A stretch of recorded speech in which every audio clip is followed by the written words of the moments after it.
The kid started cutting his hair like you, talking like you, following you around. He wanted to be you, Reacher. Better punch up. We're running out of time.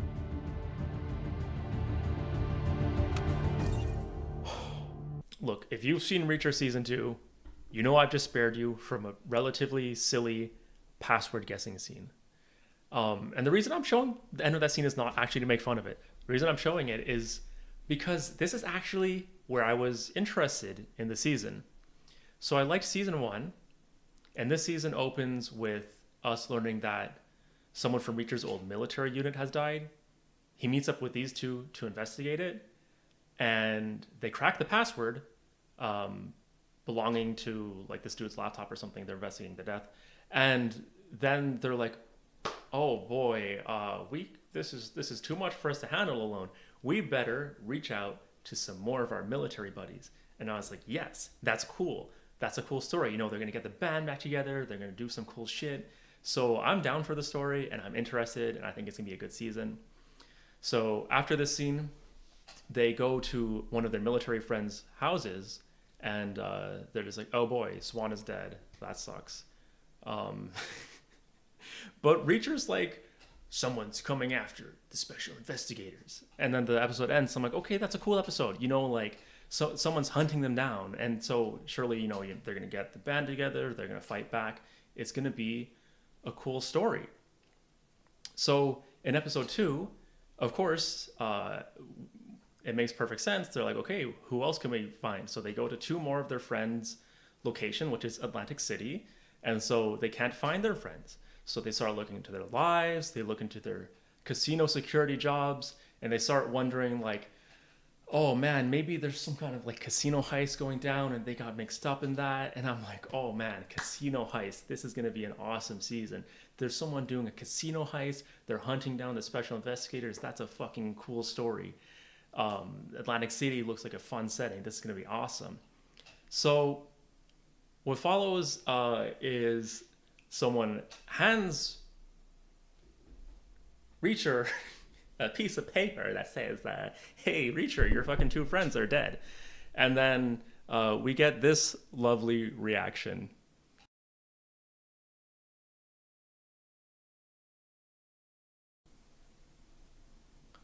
Yeah, because anytime the subject of whether or not those friends were actually alive came up in the episode as they're like gathering clues and shit, anytime that subject comes up, they're all just kind of like, yeah, they're probably fucking dead. Like, so of course when they get the confirmation, they're just like, yeah.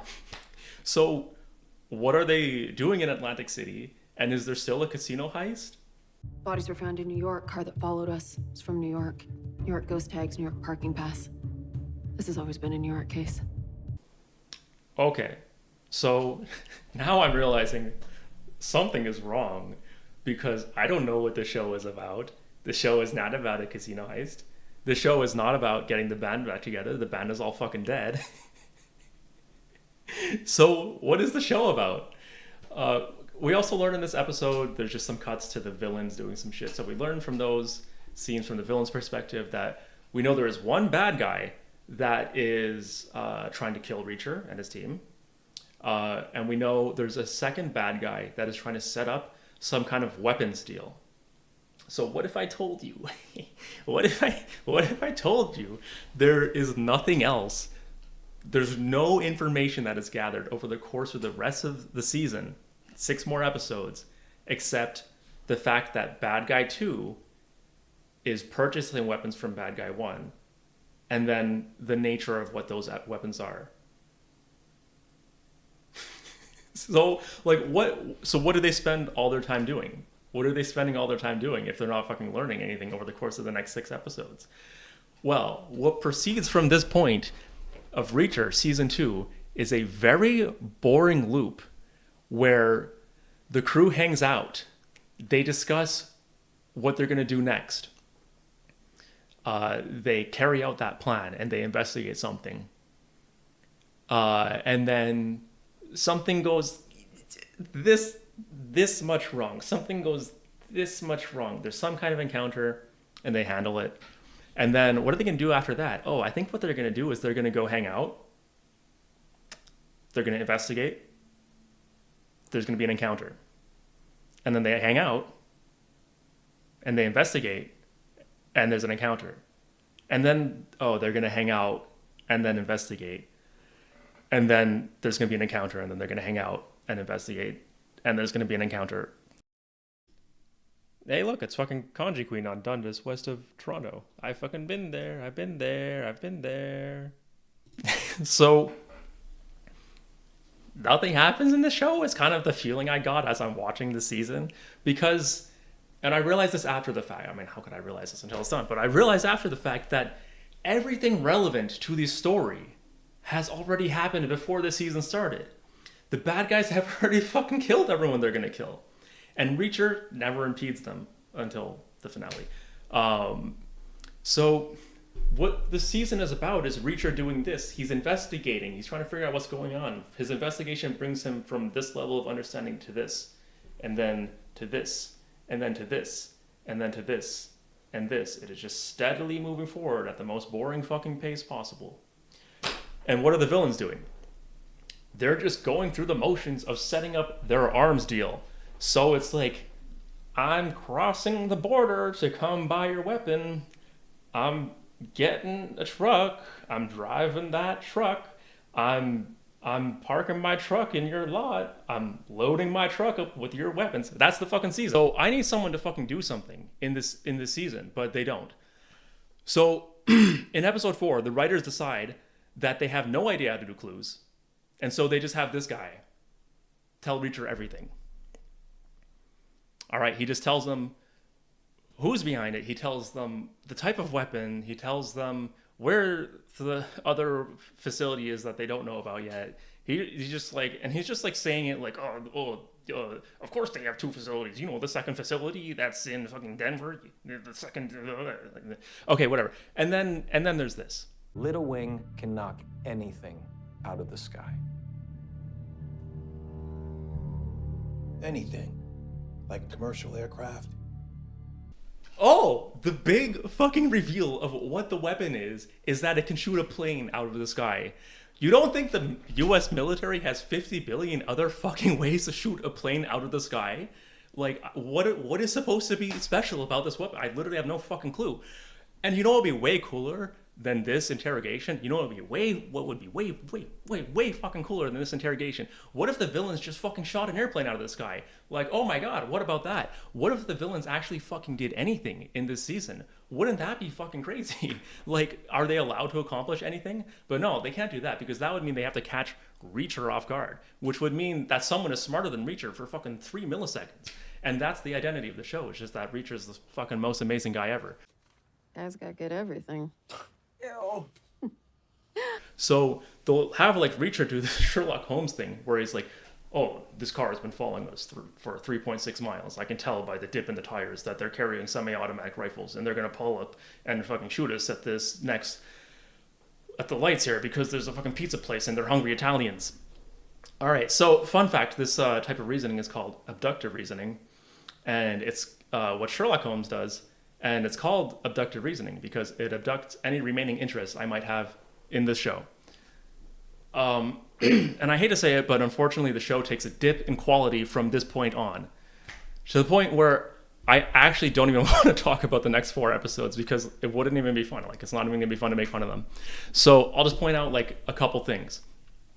So first of all, the Herc character. He feels very wasted to me. So maybe in this horrific vacuum of meaning that is this season of television, I'm just hallucinating narratives where there are none. But I initially thought the purpose of this character was to be like another big, competent, tough dude who's like carrying out his job, and you know he doesn't have identical interests to Reacher, so sometimes they're gonna clash. And like, you know, he's supposed to like challenge Reacher to some extent, so Reacher isn't just running roughshod over everyone. But like, he never actually meaningfully challenges Reacher anyway. There's just like a couple moments where they're like, I don't know if I trust you, but I respect you so much. But I don't know but I really respect you. And yeah, I don't know. They tease that they might fight a few times. They never do. I don't know why they didn't just fight. I mean, they built it up. It would have been cool. Just why don't they fucking fight? whatever though. So at some point, Reacher's just shits on this guy every time they fucking talk. By the way, Reacher's just always shitting on this guy. Like, hey, you dumb motherfucker, I don't want to fucking talk to you. Why are you calling me on the phone, or why, whatever the fuck. So at some point in the season, Reacher is like, oh hey Herc, I need you to babysit these kids while we go do the mission. And Herc's like, man. And Reacher's like, okay, have fun. And by the way, I know I can trust you with this mission because of old school firefighters and Irish people. Some bullshit. There's some aspect of humanity I clearly don't fucking understand that I would need to in order to understand what this fucking dialogue means. But anyway, he dies doing the babysitting, and it's just like, fucking whatever. Why did you put this character in the show? Like, you fucking suck my dick. Okay, so yeah, as I've said, Reacher's investigation never really goes anywhere. They don't meaningfully put any fucking facts together. Like, it's just kind of fucking hilarious.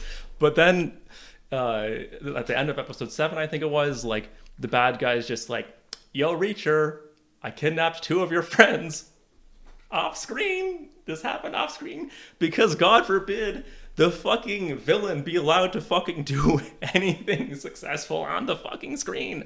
So yes, it happens off screen. Like, they're just not willing to ever insert fucking drama in the show. Like, Jesus Christ.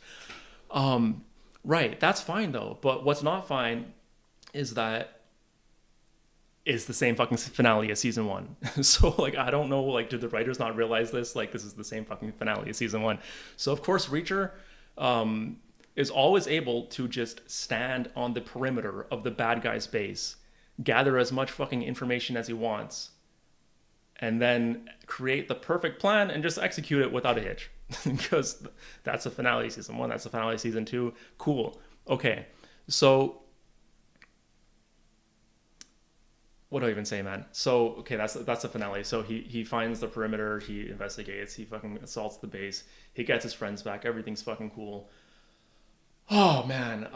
Right. So they kill the bad guy that has been on the phone fucking with them.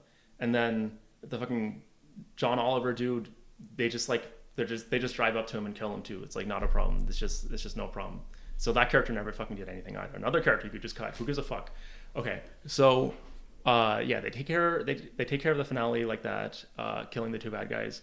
And then they're like, oh boy, that was a fun season. Now look at all this fucking buckets and buckets and buckets of money we have. What are we going to do with that? Well, I'll tell you what they're going to do with that is Reacher, the perfect man, is going to unilaterally decide everything. And he's going to pay off one of the friend's father's medical debt, or he purchases like care for them or something, which was odd because this character was set up as having a lot of money. So I don't understand why their father had shitty care in the first place. But okay. And then he like buys tuition or something for someone's kids. And then he tells someone, well, now you're going to quit your job and you're going to go work at this business I started for you. And it's just like, what is their reaction to this going to be? Is it going to be, that's very generous, but, we fucking liberated that money together. How about we talk before you make these dramatic, life-defining decisions on our behalf? Why don't we, treat each other as equals for 2 fucking milliseconds? But no, that's not the reaction. The reaction is... Wow. I just, wow. Wow. Wow. Yes, wow. Okay, so I have nothing else to fucking say, man. You do not mess with the special investigators.